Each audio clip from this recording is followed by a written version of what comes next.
This is for Palestine, Ramallah, West Bank, Gaza. This is for the child that is searching for an answer. This is not just a war over stolen land. Why do you think little boys are throwing stones at tanks? And we'll never really know how many people are dead. They drop bombs on innocent girls while they sleep in their bed.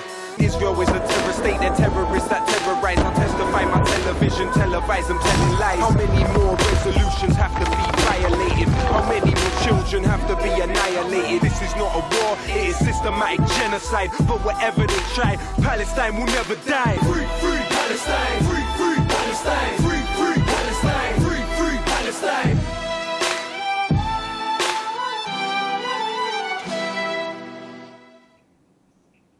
Hello, I'm Chris Williamson. Hola, soy Chris Williamson y esto es Palestina Desclasificada, donde exponemos la guerra global del régimen israelí contra el oprimido pueblo palestino. En el programa de hoy analizaremos el resultado de la guerra de 12 días impuesta por el régimen de Israel contra la República Islámica de Irán. En nuestro primer informe, Latifa Abu Chakra expone algunas de las consecuencias para la entidad sionista.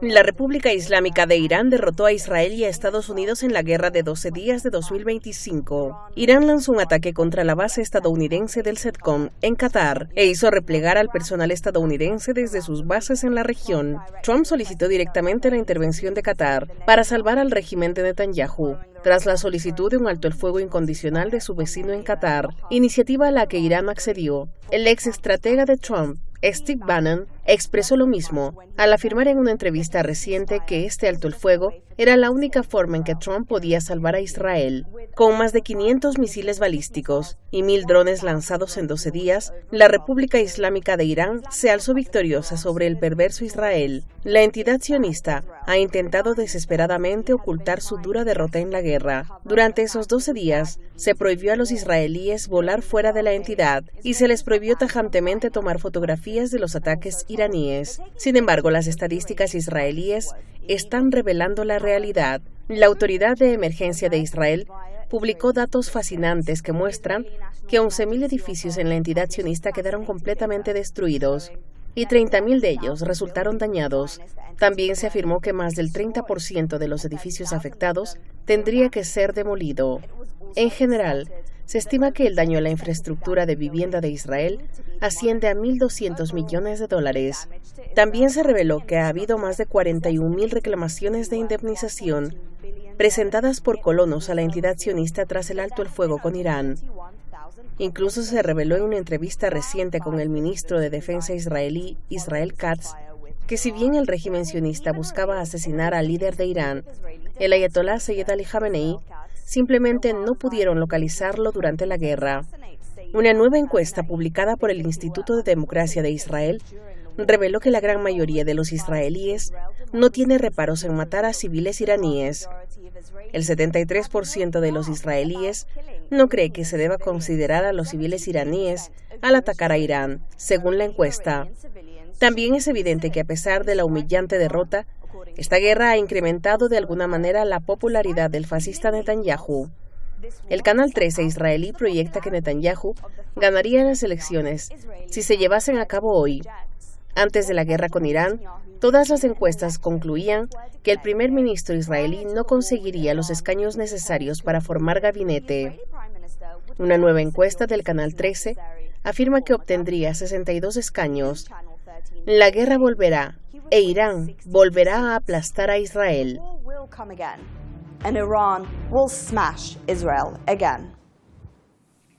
Como de costumbre, nos acompaña en el estudio nuestro experto residente, David Miller, considerado ampliamente como el académico crítico de Israel más destacado en el Reino Unido. David es investigador principal en el Centro para el Islam y los Asuntos Globales de la Universidad Zain de Estambul. Me complace darle la bienvenida al profesor Seyed Mohammed Marandi como nuestro colaborador invitado de hoy. Es profesor de literatura inglesa y orientalismo en la Universidad de Teherán y ex asesor del equipo negociador nuclear de Irán. Recientemente ha sido un invitado habitual en canales de televisión occidentales, donde ha derrotado a figuras como Piers Morgan y a otros presentadores de medios corporativos, así que me complace que haya aceptado nuestra invitación. Bienvenido al programa, David. ¿Ganó Irán esta guerra? Al parecer, es decir, es muy difícil saber qué sucedió durante ese periodo. Y hay varias historias sobre lo que lograron hacer los sionistas y luego varias historias sobre lo que lograron hacer los iraníes. Pero viéndolo desde esta perspectiva, un par de semanas después, parece que hubo un conjunto muy significativo de impactos en la entidad sionista. Vimos impactos en las refinerías de petróleo y las bases aéreas, y luego, por supuesto, el ataque a la base estadounidense en Qatar, que parece haber sido el último clavo en el ataúd cuando Trump se dio cuenta de que Irán podría simplemente destruir las bases estadounidenses donde quisiera. Obviamente, se habían reunido de antemano y lograron evacuar la base para que nadie muriera, pero casi todos los misiles alcanzaron sus objetivos y creo que eso, de alguna manera, influyó en este proceso y por eso los sionistas urgieron un alto el fuego.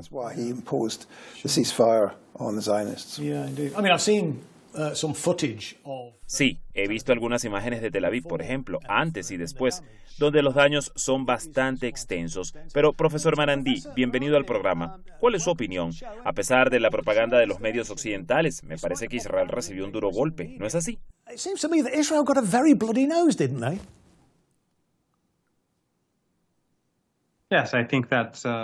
Sí, creo que es así. El régimen israelí llevó a cabo un ataque relámpago que asesinó a varios altos mandos militares, muchos de ellos en sus hogares, con sus familias y vecinos. Pero creo que, a pesar de esa ventaja inicial que vimos, los iraníes comenzaron a reagruparse rápidamente. Después de un par de días, la situación empezó a cambiar. Y si el régimen israelí o Trump hubieran tenido la ventaja, creo que la guerra habría continuado mucho más tiempo. El hecho de que el lado de Netanyahu buscara un alto el fuego y el hecho de que el propio Trump admitiera de que el régimen estaba recibiendo fuertes golpes, especialmente durante los últimos días, habla de una derrota inminente, teniendo en cuenta además lo que dijo Bannon, como bien señaló su colega, de que el régimen israelí se salvó gracias a Trump y su insistencia en un alto el fuego. Así que creo que está bastante claro que a pesar del ataque inicial, ese bombardeo relámpago, en última instancia fue el régimen israelí el que perdió la guerra. Y creo que el Blitzkrieg en sí, aunque fue doloroso para los iraníes, demostró a la comunidad internacional una vez más que el régimen israelí es agresivo, que libra una guerra sin provocación, y eso contribuyó al apoyo global en favor de Irán. Sí, no, por supuesto, absolutamente, David. ¿Y qué hay del papel de Qatar? Es decir, ¿salvó a Israel o a Donald Trump? Hay mucha confusión sobre Qatar, porque claro, hay mucha propaganda de los neoconservadores y sionistas en Estados Unidos que afirman que albergan a Hamas y que Qatar es su aliado. Incluso me llegan mensajes en Twitter y dicen que Qatar me paga por mis actividades de propaganda. Ahora bien, es evidente que la oficina de Hamas en Qatar estaba allí porque los estadounidenses la organizaron por iniciativa de ellos. Y claro, aunque el liderazgo de Hamas en Qatar era quizás más moderado que las brigadas Qassam, que allí tienen muchos más principios, lo que se vio fue que, en realidad, Qatar siempre estuvo del lado de Occidente y siempre con Estados Unidos. Claro, existe esa enorme base allí que fue atacada por Irán y tienen miles y miles de tropas. Qatar es aliado de Estados Unidos y en efecto también de los sionistas. Y la gente lo entendió. Así que el papel de Qatar fue salvar a Trump. Profesor Marandi, ¿cómo describiría entonces el papel de Qatar en esta guerra?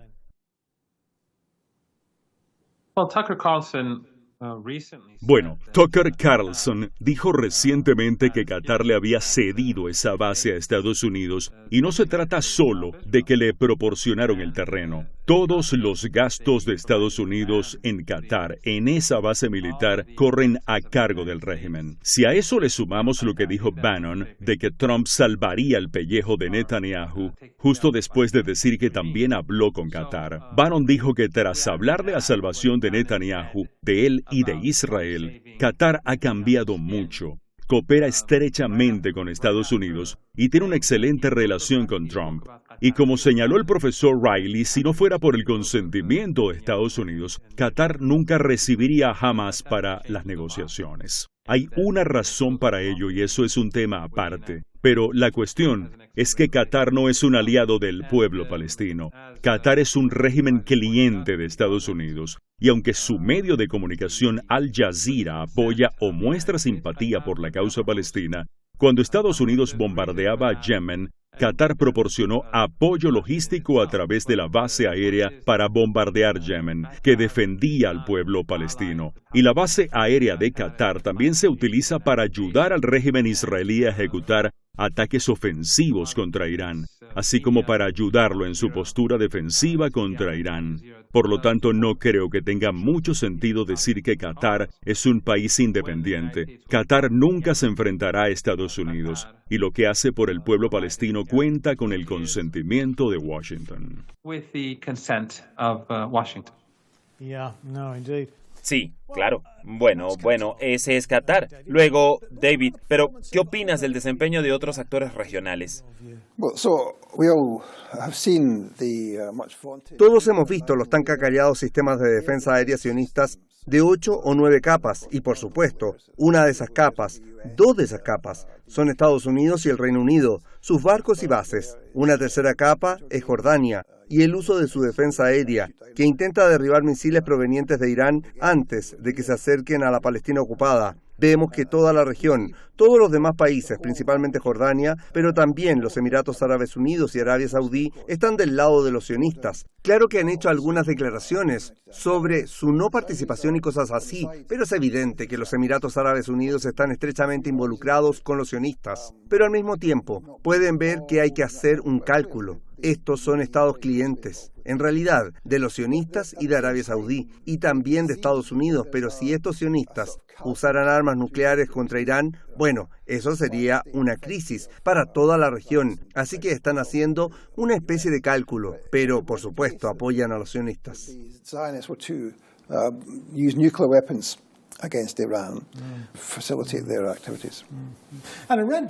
Y leí, creo que fue esta mañana, que Donald Trump, volviendo a él un segundo, dice que quiere que Irán forme parte de los acuerdos de Abraham. ¿Está loco? Is he mad? Bueno, es muy difícil entender a Donald Trump, ¿verdad? Es decir, ni siquiera tiene sentido lo que dice, pero también se ven algunas de las informaciones que se han filtrado desde el Pentágono, como lo de Yemen, por ejemplo. Se descubre que están gastando $1.500 millones al día en bombardearlo, y su mente de empresario entra en acción, y por lo tanto quiere cancelar esa operación, porque ahora es demasiado cara. Es decir, en cierto sentido no se cree todo lo que se oye, pero aún así hay una extraña complejidad en las actividades de Donald Trump. Por supuesto. Profesor Marandí, antes de pasar a nuestro siguiente informe, quiero decir, ¿podría darnos su opinión sobre las lecciones de esta guerra? From this war.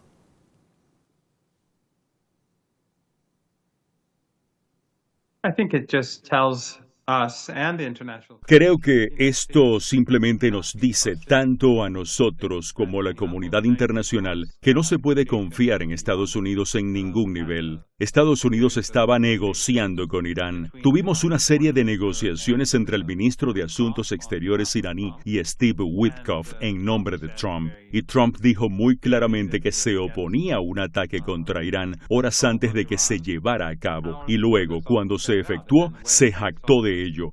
Y quedó claro que estaba profundamente involucrado. Así que esto simplemente da al mundo una clara muestra de lo engañoso y deshonesto que es, y de cómo no se puede confiar en Estados Unidos en la mesa de negociaciones. Y ha quedado claro que desde el principio, o al menos casi al principio de las negociaciones, el único objetivo de las negociaciones era engañar a Irán para que los israelíes pudieran ejecutar su ataque relámpago. Creo que en el futuro, esto tendrá un gran impacto en la forma en que los iraníes de a pie verán a Estados Unidos. hemos experimentado un cambio radical en la opinión pública respecto a Estados Unidos. Diría que la mayoría de los iraníes siempre han sido críticos con Estados Unidos, pero en los últimos años ha habido un gran segmento de jóvenes, una generación más joven que ha llegado a creer que este impasse entre Irán y Estados Unidos es culpa de Irán, que Irán es obstinado, y que si Irán simplemente cede más o se comporta razonablemente, todo se resolverá. Ese segmento de la sociedad iraní ha visto destruida su visión del mundo y ha llegado a reconocer que mientras Irán negociaba,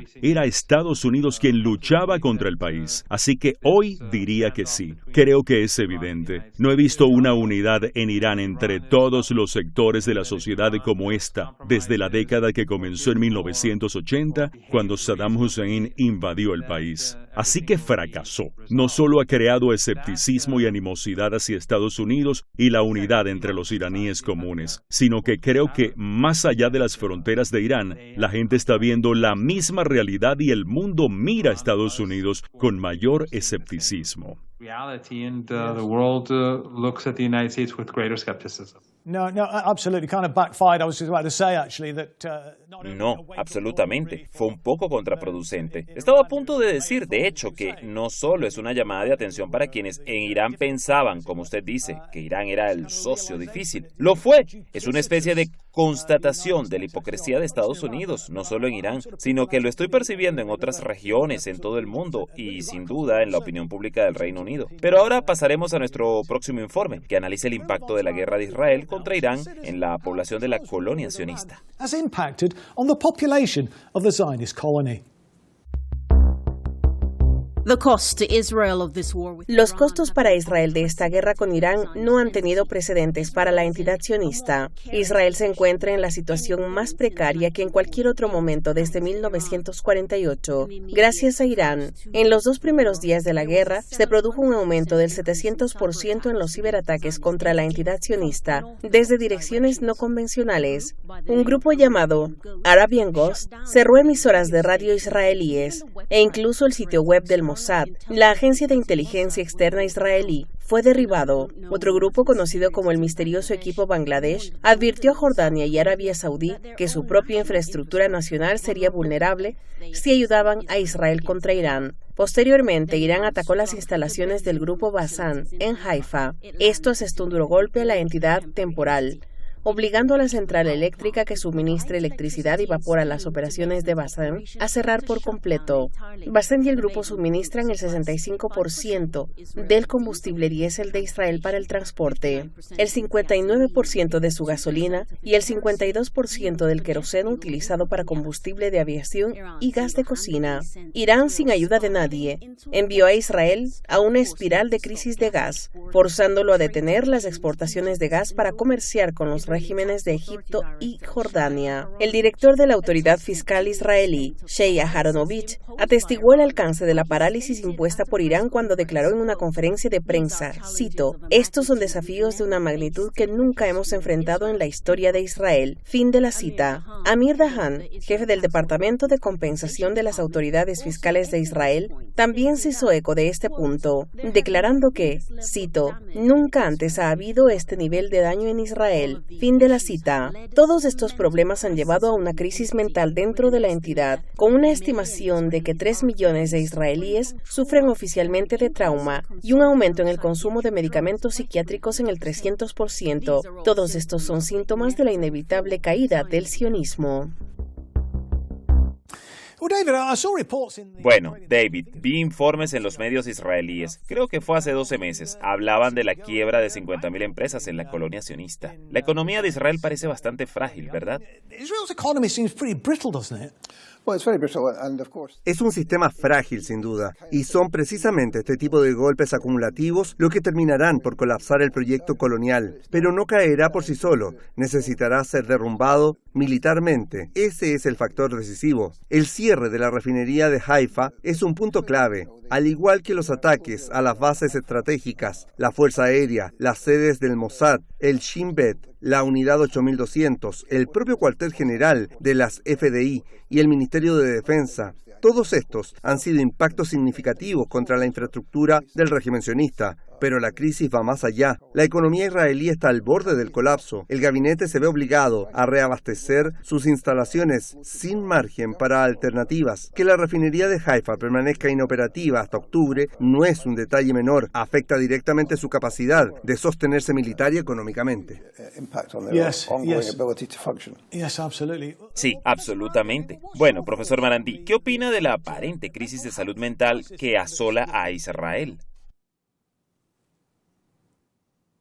Most Israeli Zionists are from other countries. La gran mayoría de los sionistas israelíes provienen de otros países y carecen de un arraigo real al territorio. Muchos poseen doble nacionalidad, nacieron en el extranjero o incluso conservan la posibilidad de emigrar con facilidad, si las circunstancias se lo permiten. De hecho, durante la guerra, las autoridades israelíes restringieron las salidas del régimen por temor a una fuga masiva de población. Esta medida, lejos de calmar la situación, agravó los trastornos psicológicos derivados de la guerra y la violencia, al negar a las personas una vía de escape en medio del conflicto. Pero David, simplemente sigue adelante. O sea, ¿cuán esencial es este grupo Basan para las operaciones de Israel?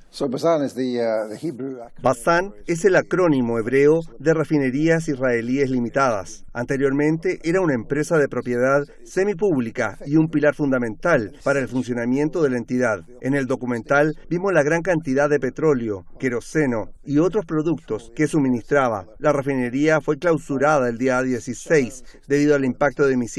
3 de sus empleados murieron en el ataque y se estima que permanecerá cerrada hasta octubre aproximadamente. Hay un dato especialmente interesante. Hace unos días, el alcalde de Haifa, ciudad donde se ubica la refinería, declaró que la instalación debe cerrarse y evacuarse definitivamente. Argumenta que no puede seguir operando en medio de la población, ya que representa un riesgo grave para los habitantes. Esta postura genera una división interna catastrófica. El problema es que no hay un lugar alternativo para reubicar la refinería, por lo que las autoridades se ven obligadas a mantenerla allí. Esta situación no hace más que agravar las tensiones y los conflictos dentro de la sociedad israelí.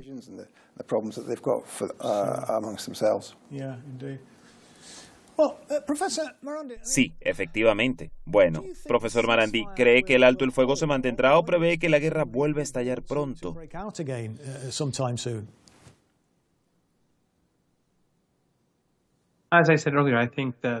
Como dije antes, creo que la guerra estallará de nuevo. Esto no es realmente un alto el fuego. Los iraníes dijeron desde el principio que suspendieron el fuego, pero en cuanto el régimen israelí atacara, contraatacaríamos.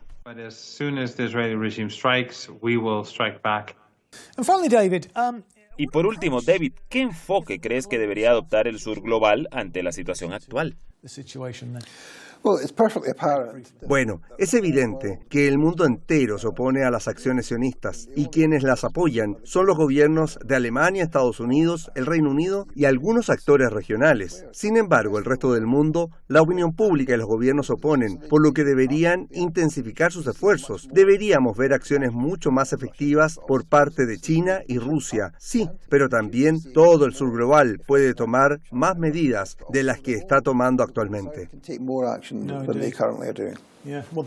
Sí, existe sin duda una obligación legal de detener el genocidio. Es un imperativo absoluto, no solo moral, sino jurídico, que, por lo visto, solo Ansarolá ha estado defendiendo con firmeza. Bueno, me temo que hoy no nos da para más, pero volveremos con este tema la próxima semana. Quiero agradecer a nuestro invitado, el profesor Marandí, y como siempre a nuestro experto residente, el profesor David Miller. No olviden seguirnos en X, Facebook, Rumble y Telegram, donde compartimos clips y actualizamos regularmente. Compartir nuestro contenido en sus redes es un antídoto contra el sesgo pro-israelí de los medios corporativos. Hasta la próxima.